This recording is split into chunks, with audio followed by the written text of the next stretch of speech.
Bem-vindos a este guia técnico sobre o Thermomix TM31. Somos a Kelatos Informática, especialistas em reparação técnica. Recolhemos o teu equipamento ao domicílio, fazemos diagnóstico gratuito e enviamos orçamento antes de reparar. Sem chamadas, sem deslocações. Estamos localizados na Cal Joaquim Maria Lopes 26, Madrid. Cómodo, transparente e profissional. Link na descrição. Hoje vamos falar sobre um problema comum que muitos utilizadores da Thermomix TM31 enfrentam: o barulho estranho que se ouve ao usar o seletor. Este ruído pode ser resultado de um desgaste nos componentes internos ou da acumulação de sujidade e resíduos.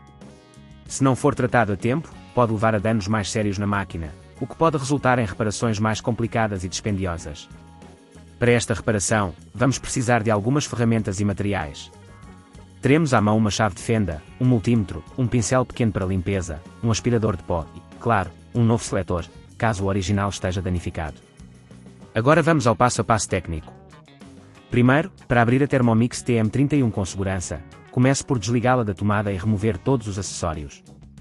Utilize a chave de fenda para retirar os parafusos na parte inferior do aparelho. Lembre-se de guardar os parafusos num local seguro para não os perder. Assim que abrir a carcaça, verifique o interior para identificar o componente que está a causar o barulho. O seletor é geralmente o responsável por este tipo de problema, e pode ser encontrado na parte frontal da máquina. Para o extrair, desconecte cuidadosamente os fios que o ligam à placa-mãe.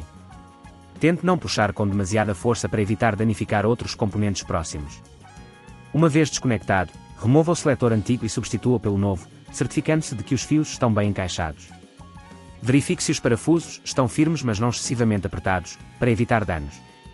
Ao fechar o aparelho, é importante garantir que a carcaça se encaixa corretamente e que todos os parafusos estão colocados. Se neste ponto achares que é demasiado complexo, lembra-te que na Kelatos recolhemos o equipamento no teu domicílio e devolvemos-te reparado. Para evitar que o problema volte a ocorrer, recomenda-se limpar regularmente o interior da Thermomix e garantir que não existem resíduos que possam acumular-se em volta do seletor. Além disso, evite forçar o seletor se perceber que está a fazer barulho, pois isso pode levar a um desgaste mais rápido.